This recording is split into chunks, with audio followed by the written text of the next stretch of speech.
Good afternoon and thank you for joining us. Hello everyone, my name is Nikki Pearson, Senior Manager of Match Officials Development and Community Education at Ontario Soccer. I'm delighted to welcome you to a very special 5th edition of our Play On e-learning series presented by Respect in Sport.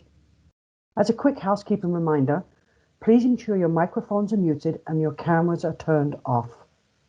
At the end of the session, you'll have the opportunity to provide your questions to our esteemed presenter via the chat function. Even as we are navigating yet another provincial shutdown, our Ontario soccer team remains focused on helping all of you to continue with your return to play preparations. It is very important to us to strengthen your resolve and inspire you to pitch in, play on. And our Play On e-learning series continues to deliver on this objective big time. Going from strength to strength and in its 5th week, this value-added offering is made possible by the visionary support from our friends at Respect in Sport, to whom we owe a great debt of gratitude for being by our side. Today, our Play On e-learning series presented by Respect in Sport continues with an educational presentation by an internationally acclaimed senior lecturer, researcher, and somebody I consider a dear colleague and friend of Ontario Soccer. Dr. Tom Webb, MSc course leader in sports management at the University of Portsmouth in the UK, will be exploring the impact of COVID-19 on match officials. As soccer starts to prepare to return to play, match officials in particular face unique challenges in their return to officiating, and Tom will share research and insights from past and recent publications to highlight how we can best cope with COVID-19 repercussions. The session will end with questions and discussions around the experiences of match officials before and during the pandemic, and as we move forward into a COVID-19 regulated sporting environment for the 2021 outdoor season. So without further ado, Tom, I will pass over to you and you can get us started. Thank you. Thanks so much for the introduction, Nikki, and hi to everyone. Good to see you all here. Firstly, thanks so much for the invitation.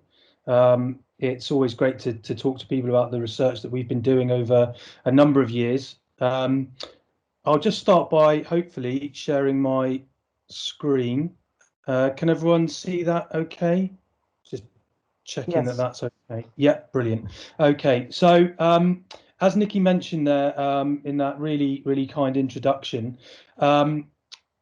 I have been working in sport management for a number of years, both in the sector and more recently in higher education for the last sort of 15 years. During that time, I've been conducting research, and my research is solely around sports officials. I've conducted a lot of research, which I'll come on to in a minute because it underpins what I'm going to talk to you about in terms of returning to action after COVID-19. But a lot of the research underpins some of the sort of takeaway messages and things I'll talk about today. And I'll run through that as well as I go through, just to give you an idea of the breadth of the research and how it underpins what I'll talk to you about.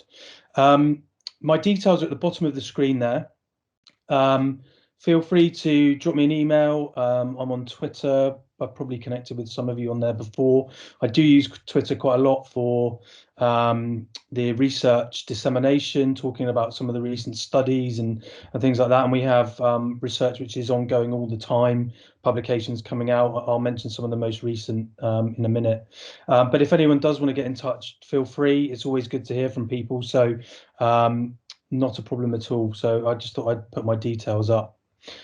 So in terms of the session today, it's great to be asked by Nikki and also Ontario Soccer to look at how we can navigate this return to play, and obviously hearing that you guys are now in a very recent shutdown in the UK. We're just coming out of one. So I understand the sort of challenges that you face and in returning to action and returning to officiating as well. This is happening all over the world. That's really important to say. You're not on your own. And the challenges I'll talk about are based on research we've conducted all around the world. And these challenges are not unique to one country, some of the things I'll talk about. So What I want you to think about as I go through this presentation are your experiences of officiating before the pandemic. So what was it like? Cast your mind back. Um, what challenges were there? What opportunities did you have? What made you happy? How was it different before the pandemic, before COVID-19? I know that's a while ago now, and it seems to be all we've talked about over the last 12, 13 months. But I think it's quite important to remember back to what our feelings were and what we enjoyed before COVID-19. That's quite important. And certainly speaking to sports officials in different sports around the world, that's something that I think really helps. So try and keep that in mind as we go through. But also the experiences you might have had when you return to action. I know you're going into what we call lockdowns over here, or shutdowns, you might term them. But when you have been back officiating amongst the chaos that COVID has created, what was that like? What were your experiences? That's important to consider as I go through today as well. And also, when you do return again, what expectations have you got? What concerns might you have based on your experiences before when you might have come back, and also any reservations that you might have and things. And I'll run through some of that today. But I think the first thing to say is certainly based on the work we've done, and I'll come on to that sort of underpinning research. But those reservations are normal. Players have felt them, coaches have felt them, referees, sports officials have felt them in whatever sport we're talking about. And I think that's completely normal. I think that's part of coming back to action, returning to sport. And COVID has affected our lives in a way we probably would never have imagined 12, 13 months ago, particularly in work and sport. So I think that's completely normal. And I'll talk about that as we go through today as well. So three things to consider there: experiences before the pandemic, when you returned, and also when you're going to come back, what reservations, expectations might you have? So today, I'll look at the situation before COVID-19. It seems strange to say, but there was soccer, there was refereeing before COVID-19. So I'll talk about that a little bit. I'll also talk about it during and as a result of the pandemic, and then really focus on how we're trying and to return to normal life and get football, soccer back up and running again, and really focus on that and some of the challenges and opportunities that might exist there as well. I'll say at this point, I'll probably use the term soccer and football interchangeably.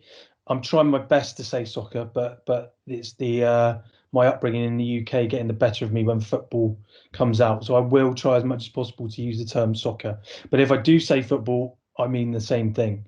I'll also focus on what we know about the experience of sports officials, what the research has told us, and what we can learn from that as well. So I thought it was really important to just give you some background in terms of the research that I've conducted. I'm aware that some of you might know some of the research we've done. You might even have filled out and completed the questionnaire, the survey that we sent round, which Nikki helped with recently in the last month or so, looking at returning to play and the current situation as well. And that research is ongoing. And I'll hopefully, with Nikki, be talking to you about some of those findings in the next few months as well. But I'm also aware that some of you might not know some of the research we've been doing, and I thought it was really important to run through some of that just to underpin what I'll talk about today. So what I'm going to cover is based on a significant number of years research. I've been researching sports officials since I started my master's dissertation, which was back in 2004 now. And that really started as a project that the FA came to the university I was at in the UK, linked with my course leader. And he told me about a project which was aimed at working with the FA. And asked me if I'd like to go to a meeting about this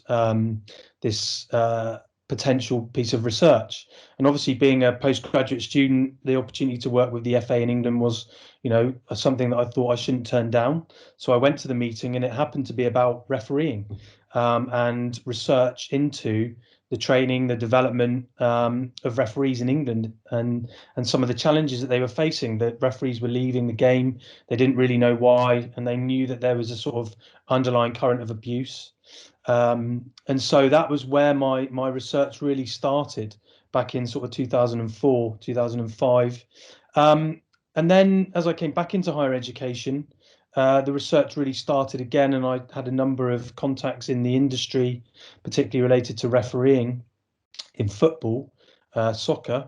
And so the research restarted. And I've looked at a number of different things, but some of which I'll touch on today. And it's really important to highlight that the research we do, myself and colleagues, is interdisciplinary. So it's not from one particular subject area. We go where the research question takes us. And I link with people all over the world in different subject specialisms to enable this to happen. I also founded and run and coordinate and manage the Referee and Match Official Research Network at the University of Portsmouth as a result of the research that we've been doing.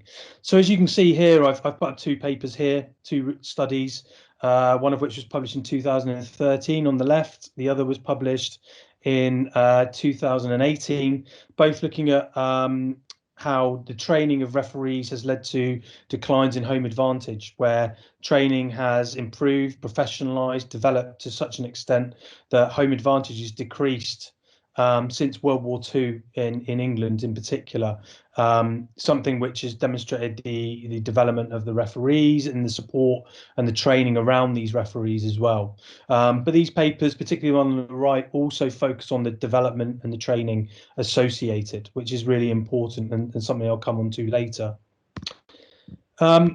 Other areas of research, again, this is a historical paper.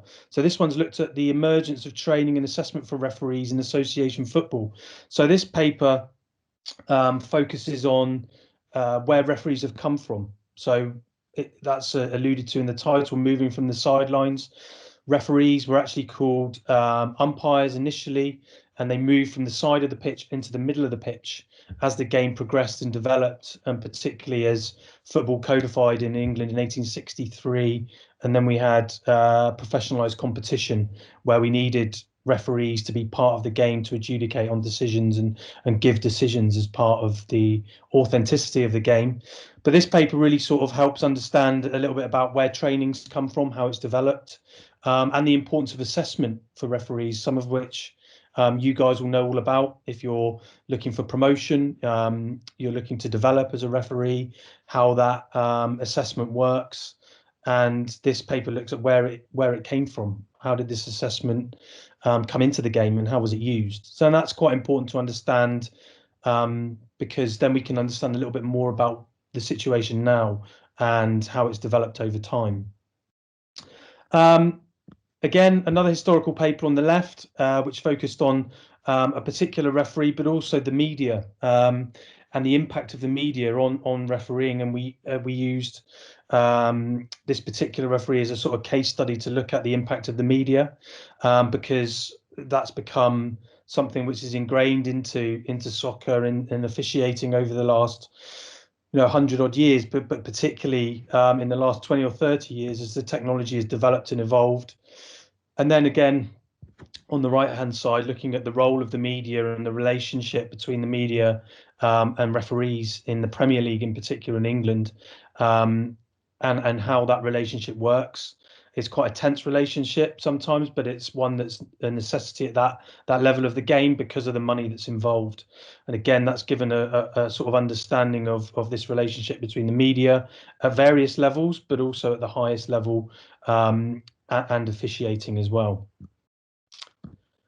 Other studies looking at things like how we manage, how we lead referees in one country, but also across cultures. So this one's quite important in terms of understanding the management of referees, of sports officials, and how culture plays a role in that, but also how geography plays a role in that. And again, I'm sure some of you guys can understand some of that coming from Canada and the geographical distances, given the size of Ontario, but also, Canada generally, that you guys are dealing with, very different to what we see in the UK. We're much smaller in terms of landmass. But this looked at European football and looked at how we might lead and manage referees over a sort of a big area, basically. And again, that's quite important in terms of our understanding. And then we start getting on to some of these things, and this will be something I talk about a bit today in a bit more detail. The notion of referee abuse, and I'm sure that some of you that are here today might have had some experiences of this abuse, whether it's verbal or physical. And again, this is something that I've researched extensively with colleagues over the last few years. We've looked at various sports. So here, this was an explorative investigation looking at rugby league in England. The one on the right has just come up, focused on soccer, and we looked at how the Respect programme in England worked and operated, and the impact that it had on referees and abuse in soccer in England, and linked that to a number of different theories. That was based on quite a big survey, which I'll come on to later. The paper that's flashed up on the left there, again, looking at the experiences of support and abuse in rugby union and cricket in England, and the match officials and the sports officials and their personal experiences. Again, I'll mention some of this in much more detail in a minute, but what I'd ask you to think about here is what you think in terms of rugby union and cricket, what the issues might be, if there are any issues in terms of abuse in those sports. What as a percentage you think the referees that have experienced abuse might be as well. Then on the right-hand side, we started looking with UEFA at a UEFA-funded study with the Dutch and French FAs and looking at whether abuse went across cultures, across countries, and if it did, what these trends look like as well, and how we could map these trends across those different countries compared to what we've done in other sports and in other countries as well. Again, I'll come on to this one in a bit more detail. This one's really recent, just been published, and again builds on some of the work we did with UEFA and in the Netherlands and France. Really, the notion here is about abuse being, a case for zero tolerance. We don't want to see any abuse, and this paper looks at why that should be. It looks at the effect of abuse in terms of how that might affect policy, how governing bodies could reduce this abuse, and how we could show that level of support for referees is really important, and how mentoring, as an example, could really help with that.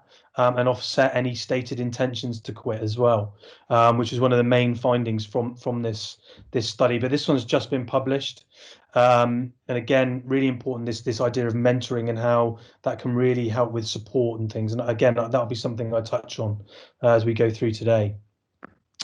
So those are some of the studies. I've just given you an overview there. We've published over 50 different studies and books as well, and these two books, I published the one on the right in 2017.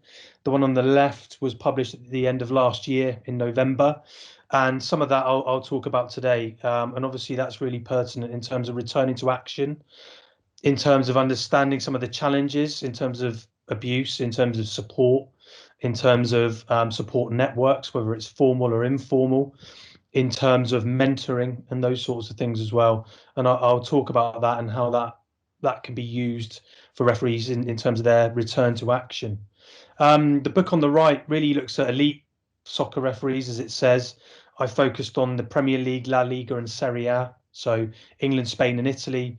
Conducted numerous interviews. I think it was 60 odd interviews with elite referees in those countries, but also people at UEFA and FIFA, and then also interviews, another 12, 13 interviews with professional football managers and their understandings of refereeing, particularly managers who might have have managed in different countries as well, and different cultures, and comparing some of the officiating they've seen in those cultures.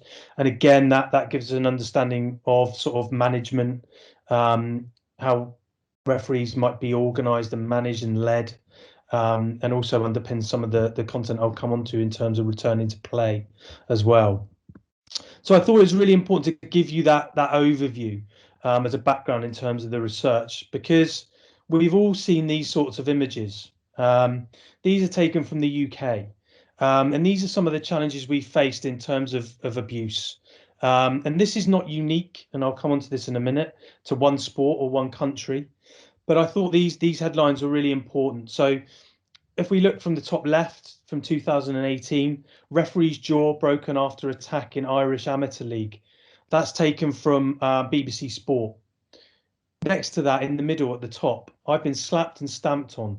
An insight into life as a football referee in Norfolk. Norfolk's in the UK. And again, you know, some of the challenges that referees face are really laid bare with this account from this referee. On the right-hand side, amateur football referee attack is, in quote, worst assault on a match official on British soil. This was taken from 2018. It was a Sunday League game in a Turkish Community Football Federation game in North London, and there was a video that accompanied this. And then on the bottom, in the middle there, punch referee says match attack, in quotes, not taken seriously. This one was from the 24th of August last year, 2020. So this was when football returned in the UK, in England. The video recorded the assault. The player was banned, but the ban was reduced. And there was a lot of regret in the refereeing community about the reduction of that ban and the message that sent. And this was a really high profile incident when football restarted before the latest lockdown in the UK. And again, there were a number of high profile incidents that we saw once football did restart in the UK. And I'll come on to this in a moment about some of the issues that it might present, but also some of the opportunities that we might be able to harness when, you know, particularly in Ontario, when you guys come out of the latest lockdown and start back into officiating and soccer again. But it's really important to accentuate that this isn't just in the UK. We can see that these incidents happen all around the world. So if I start on the top left, referees reach tipping point after revelations about death threats. And the byline underneath that, the abuse NRL official Matt Ketchin endured sheds light on a dangerous state of affairs. This is taken from the National Rugby League in Australia, and the death threats that have been faced by Matt Ketchin, who's one of the best referees there. And just tells you about some of the issues with social media as well, which has become more and more of a problem. We've had incidents in England since football restarted as well, with social media abuse at lower levels, but also with referees in the Premier League as well. Mike Dean, one of the most high-profile referees in England, suffered online abuse and had to be taken out of officiating for a couple of games. His family also suffered death threats because of this online abuse. So it's a big problem and a growing problem. In the middle there at the top, my under 10 matches are the worst. No end in sight to youth referee abuse. This is taken from America, and the byline there says, while many acknowledge that the abuse and assault of referees is endemic in American sports culture, few people seem willing to do anything about it. And then at the bottom left here, if I just skip ahead with these bylines, youth sports referees across the US are quitting because of abusive parents. A shrinking pool of youth sports referees has become a national crisis, with 80% of officials quitting after 2 years because of unruly parents and coaches. That's a huge problem. Clearly, these two media reports in the United States give us an overview of what's happening there. But 80% of the youth sports referees are quitting after 2 years because of parents and coaches. That's a huge problem, massive problem. And something which they're really grappling with in the States, I know, at the moment. Top right there, young ref punched, strangled by spectator after under 12 rugby match. That's from New Zealand Rugby Union. So again, highlighting that, you know, this crosses different sports and cultures. And then the bottom right, attacks on referees on the rise in German amateur soccer leagues. The German Football Association has said thousands of referees were verbally and physically attacked during the 2018-2019 season, with players also suffering violence and discrimination. So we can see that this is a big problem. We know that abuse is an issue. We know that when football's restarted, when soccer's restarted, it's still been a problem. And again, this is something that I wanted to highlight as an issue, but also something we can do something about, and something which the research is looking at doing something about as well. So if I give you some details in terms of this abuse, in terms of some of the research we've done, which was from the book, you can see here we've got verbal abuse on the left and physical abuse on the right. We can see that more sports officials have been verbally and physically abused in English soccer versus all other sports that we surveyed. So 93.7% of abuse in England towards referees in soccer that responded to the survey. 93.7%. That's of a sample that's over 2,000 referees as well. So it's a big sample, and 93.7% are reported that they've suffered some form of abuse or verbal abuse. But if you look at rugby union and cricket, over 50%. If you look at rugby league, 85%. It highlights that this is a problem across sports. It's not just soccer that we've got an issue with here. On the right hand side, physical abuse, and this is far less, which is good, and that's what we would expect. But we still saw almost 19% in soccer in England of the referees telling us they'd been physically abused, almost 17% in rugby league, and even in rugby union and cricket, we were seeing 5% and almost 3%. I didn't expect to see any sports officials come back and tell us that they'd had any form of abuse in either of those sports, let alone physical abuse. So yes, this is more of a problem in soccer, particularly in England, but it's a problem that goes across sports as well. And one of the biggest problems in England is the frequency of this abuse, is how often it occurs. So 22% of match officials experience this abuse every match, which is obviously more than the other sports we surveyed. So 22% every match, but also we're looking at 37% every couple of games as well. And again, rugby league is broadly comparable. But if we look in the middle of this chart, what we can start to see is that cricket and rugby union are quite high a couple of times a season. Now, the worry for those governing bodies is that those stats don't move across, don't get into the every couple of games and every match frequency more often. That's what those governing bodies are worried about, and they are taking steps to try and remedy that. But again, we can see that it's not just one sport that we've got a problem with here. Although the frequency is greater in soccer and rugby league, it's still a problem in those other sports as well. And also we can look at these geographical trends that I mentioned as well. So we can see that in England, yes, that's a problem that we see this every match and every couple of games. But we can also see in France and the Netherlands that 16% of referees in France told us that they'd had some form of physical abuse in soccer.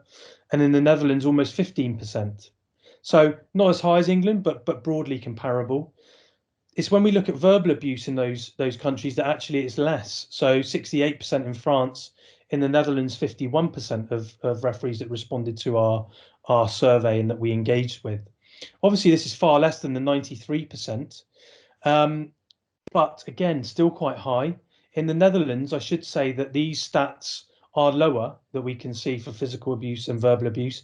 And there are some reasons for that. And the principal reason being that they had an extremely unfortunate incident in the Netherlands a few years ago where a tragedy occurred where a assistant referee was attacked and killed following a kids' soccer match.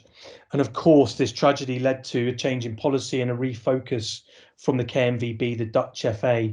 And it's led to some of these reductions that we've seen and other initiatives that they've put in place as well. And of course, we don't ever want to get to that point where a tragedy like that occurs. But I think it's important to understand why some of those stats might be a bit lower in the Netherlands as well.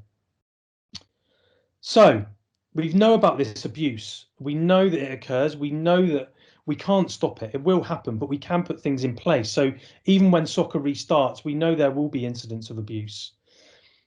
But it's also how we deal with that. And mental health is becoming more and more important in this aspect because, yes, we can reduce abuse and we should be aiming to reduce abuse towards referees, towards players, towards coaches. we want to eradicate it from the game, but we have to be astute enough to understand that that's very difficult to do. And so we know these incidents might occur. We want to minimize these incidents. But when they do occur, we need to ensure that the mental health provision is there, that people understand what good mental health is, where they can go to get mental health support. And of course, COVID-19 adds to this importance as well. Mental health is vital when we come out of these lockdowns, these shutdowns that are enforced upon us, when soccer restarts. Understanding why it's important to us, what benefits it can give us as referees. That mental health is really important, that good mental health. Unfortunately, there's very little research on mental health in soccer and in other sports related to sports officials. But as I say, when we're talking about abuse, when we're talking about COVID-19, good mental health is essential. And this is something we've really started looking at recently, and we've published on this subject related to sports officials. So we have a chapter in the book that I mentioned we published at the end of last year, specifically related to mental health and well-being of sports officials. And I'll come on to that when I mention some of the aspects of the 10-point plan we devised as part of the book towards the end of the presentation. But also, I was asked to contribute an article last summer in 2020, which was published, which they wanted to look at where sports official research is at the moment and what we need to do for future research. And one of the areas that I focused on was the importance of mental health. And the abstract talks about it about 5 lines down there, that you can see when I talk about this focus on mental health, online abuse, which I mentioned through social media and things like that, as well as gender studies as well, and understanding a bit more about female referees and representation from BAME communities as well. Really, really important. But I wanted to talk about mental health here because I think that's essential when you start officiating again. When we come out of these lockdowns, it's really important. And we published another paper I published with a colleague. Again, this one was in 2020, which was a real call to action about the need for a mental health research agenda for sports match officials. Really important that we need to build this evidence base. We need to understand where the gaps are, what we need from this mental health research, and then put some of these things into practice to help sports officials. Because if we help sports officials, we also help players and coaches as well. And I'll come on to this link in a little while, but that's really important. I'm talking about research with referees, with sports officials. But of course, referees are part of the game. They're linked inextricably to players, to coaches, to spectators. They're all part of the same game. And so if we talk about research with referees, with sports officials in soccer, when we're talking about improving the situation and abuse towards sports officials, towards referees, of course that improves the situation for players, for coaches, for spectators as well. It's all linked. And again, I'll talk about this in more detail in a moment. And then this paper is one of the first that's been published. We published this year, 2021, where we looked at the experience and construction of mental health among English female football match officials or soccer match officials. So we focused, again, going back to this call to action in terms of the research, we focused on mental health, and we focused on female match officials in that, just because of the under-researched areas there in terms of female match officials and also mental health. And what we found was that actually there were quite big issues in terms of not understanding what mental health was, or good mental health, a lack of understanding around mental health literacy, where to go to get support for mental health, accessing services, and ascertaining mechanisms for support and educational courses as well. And again, this is something that I'll touch on in a bit more detail in a moment. But mental health is really important when we're talking about COVID-19 as well, because it's affected our lives in such a way that many of us probably couldn't foresee a year ago. And of course, what we're also talking about here, which is really important when we start playing again, is this idea of behavioural change. Can we change behaviour? Can we think about some of the things that we might need to develop or change? And I take you back to me asking you at the start of the presentation about your experiences before COVID, when you might have come back before to officiating during COVID, and then when you might come back this time from from this latest lockdown that you're experiencing. Can we think about these relationships between referees, players, coaches, and spectators? And can we reset or reassess these relationships? We know that sometimes these are a bit fraught, but they're very complex as well. There's quite complex interactions there, and we need to understand these better. And some of our research has looked at these relationships and interactions. And of course, as referees, we can think about this. What can we think about in terms of these interactions, pre-game, during game, and post-game? But so can players, and so can coaches, and so can spectators. This works both ways, and this is important to emphasise. And these are really important learning points. This importance of reflection, and even more so now with COVID-19. How we perform, how we approach matches, how we perform during a match and after a match. And of course, referees are a distinct group. And some of our research is really focused on this idea of the groups in football, in soccer, and referees being a distinct group, and players, coaches, and spectators being another distinct group, and then these relationships and interactions within these groups. And I think this is a really good time to focus on these relationships and these interactions. And COVID has afforded us that. It's not all negative with COVID, and I'll look at some opportunities in a minute. But can we think about these relationships? Can we think about how referees are interacting with players, coaches, and spectators? And also, can we think about how players, coaches, and spectators are interacting with referees? And again, this comes back to these distinct groups. And for me, this, and the research underpins this, this is about resolving conflict resolution between match officials, referees, players, coaches, and spectators. And there's an emphasis here on the importance of education for all of these groups, about understanding the roles that we all play within soccer, these distinct roles, but also where these roles overlap and how important each of these groups is to the successful running of soccer and the return of soccer when it restarts after this latest lockdown that you guys are experiencing in Ontario at the moment, and we've been experiencing in the UK. And education is an important part of this. And we need to work together more to be able to do this. Referee groups, coaching groups, groups that look at players, the spectators. We need to look at how we interact across governing bodies and across these groups. And again, I'll come on to this in terms of the 10-point plan in the book that we've talked about, but more information sharing across these groups, more information sharing across sports is really important as well to sort of improve these situations.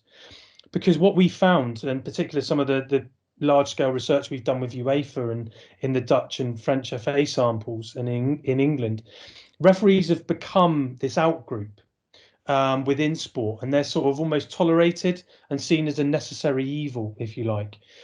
And what I mean by this is that referees are the out group and players, coaches, and spectators have become the in group.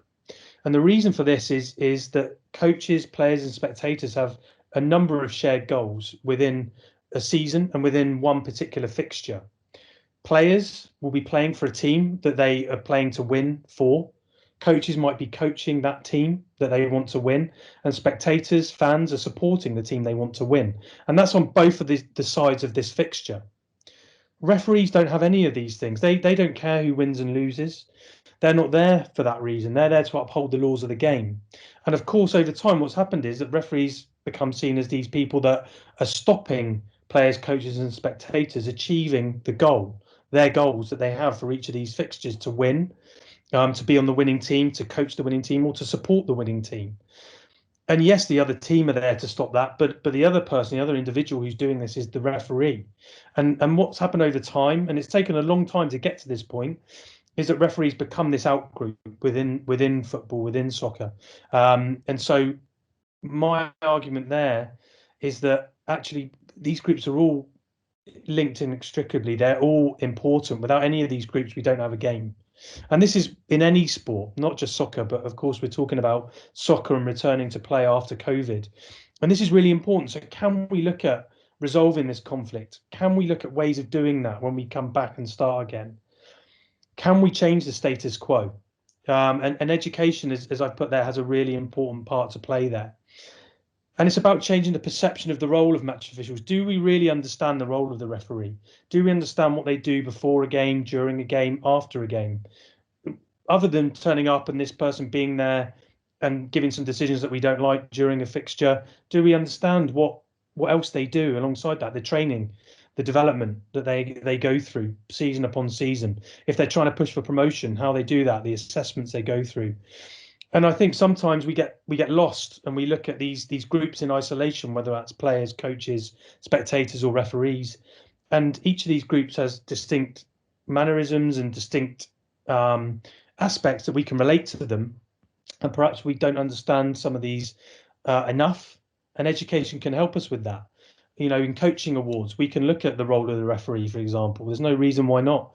It wouldn't take long, but maybe a bit more understanding about the role that they perform and their importance within the game might help with reducing some of this abuse, might help with these aspects of mental health when we come back after COVID-19 that I've talked about. And this, of course, improves the playing environment for all participants. It's not just about referees because these groups are interlinked. And so if we improve the environment for referees, we also improve the environment for coaches, players, and spectators. And that's what we should be doing. We should be looking at how these groups link and how they overlap and what we can learn and do to improve the environment for all of these different groups. And of course, we have differences between grassroots referees and elite referees as well after COVID and coming back after COVID. There are some things that overlap, you know, but effectively with grassroots referees, there's an importance of recruitment, of retention, and how we're going to go about doing that. How are we going to recruit? How are we going to retain people in the game? It's a bit more challenging at the moment. The environment when we come back after COVID is different. This operational climate is different. So how do we keep people involved? Mentoring is really important there. And then these support networks that you can all access as referees, whether they're formal, whether they're set up events like we're doing now, or whether they're training events, CPD events, whether they're informal, whether they're groups that you set up amongst yourselves. I can't emphasize enough how important those formal and informal networks will be when we return to action after COVID-19. And with elite referees, you know, the links are clear between what happens in elite sport and other levels. If we see abuse at the top level, if it's televised all around the world, in all of our research, referees, sports officials have said there's a link between what happens at the top of the game and what happens lower down as well. We see these incidents played out if they happen at the top of the game over the next 2 or 3 weeks lower down. We see these incidents. And of course, elite referees have also had to perform behind closed doors. They've had to have a more individualized training, development and performance environment than they would normally. We know about this reduction in home advantage that we've seen. I touched on some of the research we've done. We've seen this reduction in home advantage happen further because there's no supporters in the stadiums a lot of the time. And so the home team don't have as much of an advantage. And we've also seen this impact on health and well-being and mental health of even the elite referees as well, because of the more individualized, you know, isolated training they're doing, because of the way that they're having to officiate and travel to games and things like that as well now. Very different to what they're used to. So some of these things cross over, but of course, with a lot of the referees, it's these support networks that are vitally important, whether they're formal or informal. And coming back after COVID-19 will accentuate that importance. But this leads on to development. This is really important to emphasize. And again, there's a recent study that we published this year. And I want to focus on the development part of the title here. We looked at talent ID and development. And this is really important. It's this development when we come back after COVID-19. Take control of that development as a referee.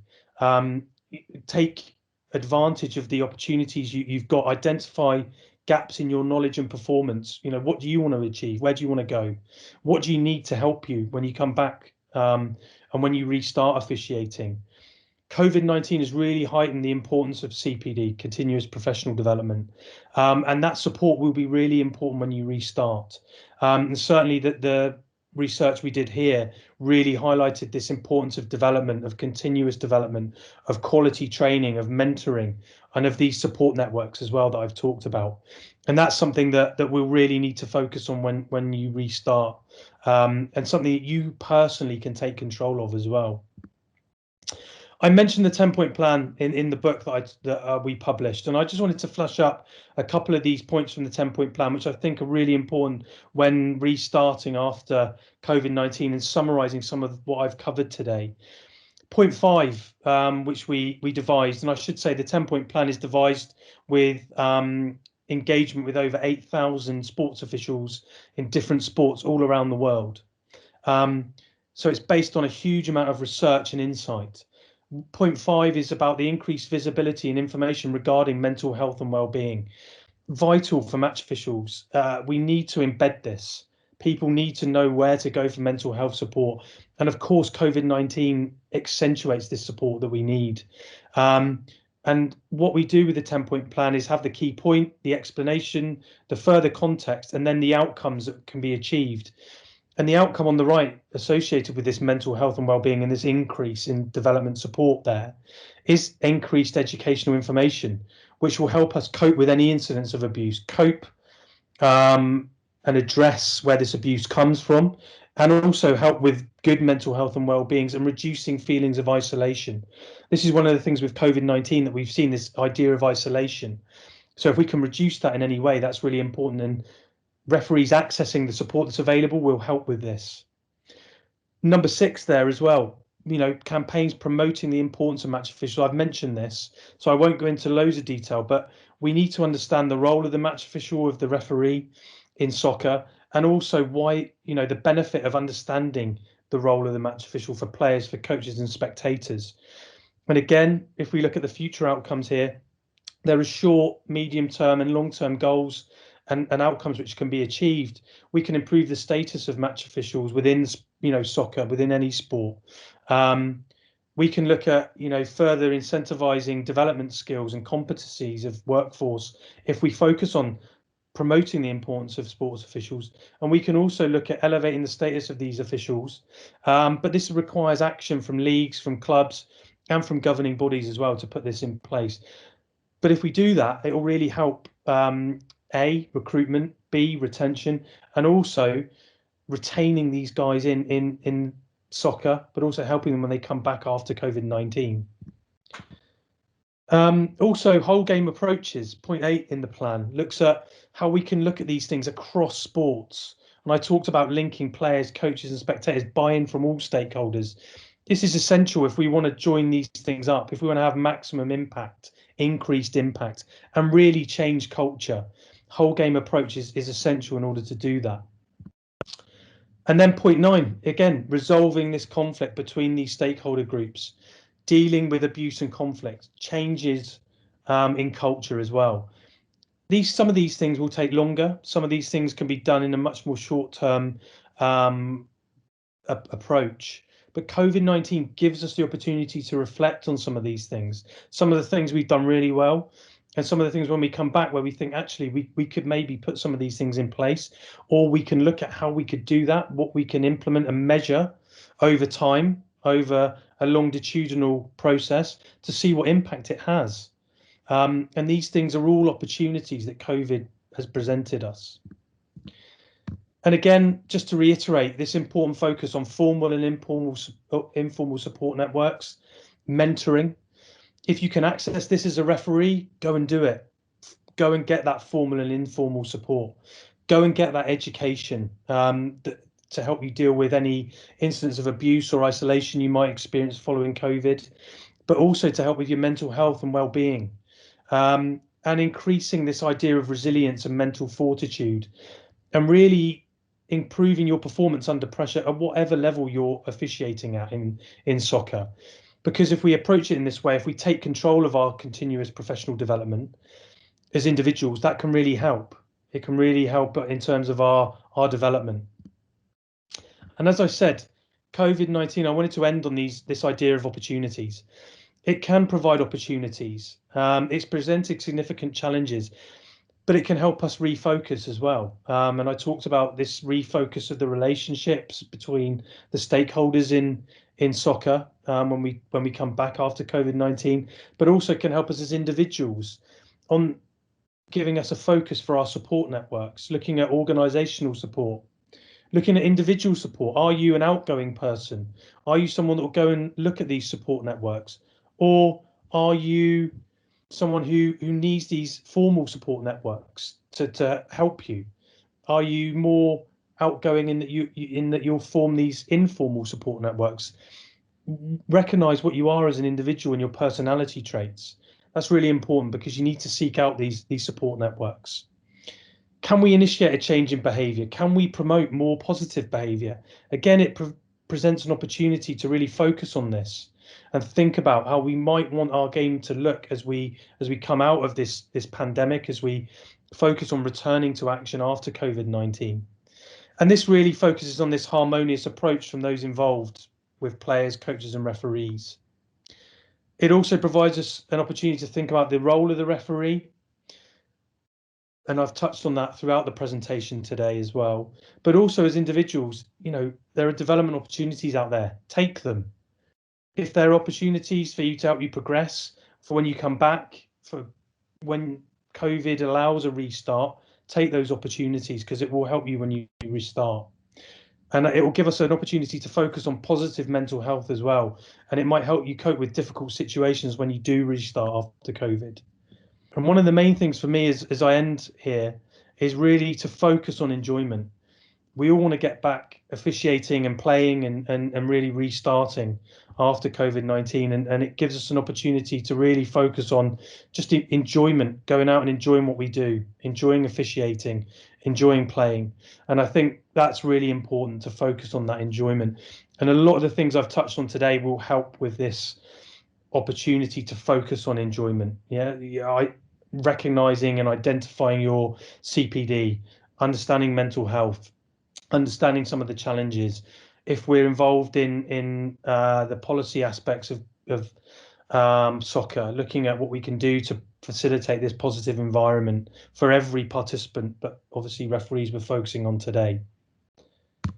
And that's my talk for today. Thank you very much for listening. Be happy to chat further and to cover anything in any questions that anyone might have. Thank you very much, Dr. Webb. We're just waiting for the chat room to open, and people can put their questions into the chat there. And a number of things that you've said, we've been very lucky over the last 2 or 3 months to have some webinars in the evenings that are covering a number of items: teamwork, self-evaluation, how to deal with issues on and off the field. So it's all tying together, which is really good to see. So thank you for that. The chat is now open if anybody would like to ask any questions, and we can relay them over to Dr. Webb. Okay, here's one from Ted. I'm sorry, Ted, I don't want to pronounce your last name and get it in case I get it incorrectly. Ted H. What criteria or measures should an association use to determine whether its program of soccer refereeing by grassroots referees is the best it can be in a given area, region, or district? That's a great question, Ted. I think we should always be striving to be as good as we can be. And I know, from speaking to Nikki previously, there's a lot of measures that go in, if we're talking about Ontario soccer here, that go into officiating, and the guys really do look at what's happening and what can be done to improve the situation, constantly looking to evolve and innovate. There are a number of things we can look at. We can look at the training provision. We can look at how many people access this training provision. We can look at the feedback of the training provision when it is provided. We can look at the number and incidence of abuse, about how we deal with that. We can look at how we integrate officiating into the wider environment of soccer, for example, if we're talking about that, how integrated is refereeing when compared with players, coaches, spectators, those sorts of things. There are a number of ways we can measure it. I wouldn't say there's any right or wrong way necessarily, and of course much depends on the system that you might operate within regionally and within a country, which differs from country to country based on the research we've done as well. Every country has their idiosyncrasies and differences in terms of the systems they operate. But as I say, there are a number of ways you can measure that, and hopefully those give you a bit of an idea of certainly how some countries focus on their provision. They'll also look at their disciplinary procedures. They'll look at their promotion criteria. Lots and lots of different ways you can do it. Great. Thank you. And I think, Ted, one of the things that we do, just waiting for other questions to come in here in the chat, is the annual surveys. And typically the number one reason for non-returning was lack of access to games and lack of mentorship and support. But the last two surveys we did, 2019 and 2018, was actually abuse, increasing the amount of abuse. So the games are now being assigned and the support's now there through the mentorship program, but the abuse still exists. So it's how different districts and regions deal with that as well. Yeah, and that's again, hopefully I highlighted the issues with the abuse there, and I could have gone into much more detail with the research we've done, but it's a big problem. It is a significant contributory factor to referee dropout, as Nikki mentioned, and Canada, Ontario is not unique in that respect, and unfortunately it's across sports, across countries, and the trends are there. We saw them in the research in the book. As I said, we worked and based the research on responses of over 8,000 referees, sports officials. So it is a big issue. For sure. Well, I don't see any more questions in the chat, Dr. Webb. So thank you very much again. This was a very insightful edition of our series, and I'm sure all the participants can take back some valuable nuggets from this and help them with their return to play strategies. We just had a question. Understanding the role of referees is one of the most important pointers you brought out in this webinar. It goes hand in hand with the referees being educated on how to handle players, spectators, and coaches. So it's a two-way street. I think Laith is staying there. And we need to have respect for the other side of the field as they need to have respect for us. Yeah, absolutely. I couldn't agree more. It is a two-way street, and that's why I wanted to emphasize that, I'm looking obviously, from an officiating perspective, and that's what our research focuses on.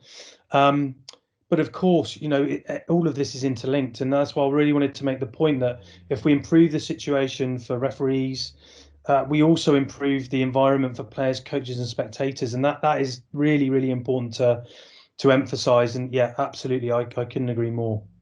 Well, research has shown that the performance of the referee affects the development of the player. So we need to keep that in mind for sure.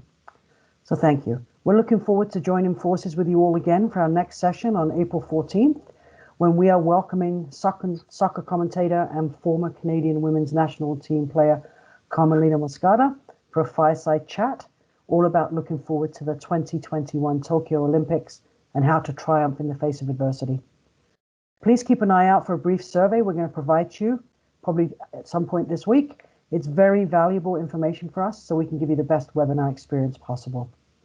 Until then, everybody, please stay safe, please stay well. Let's pitch in, play on, and let's get back on the fields. Thank you so much for joining us this afternoon. Thank you, Dr. Webb. Thank you all for coming.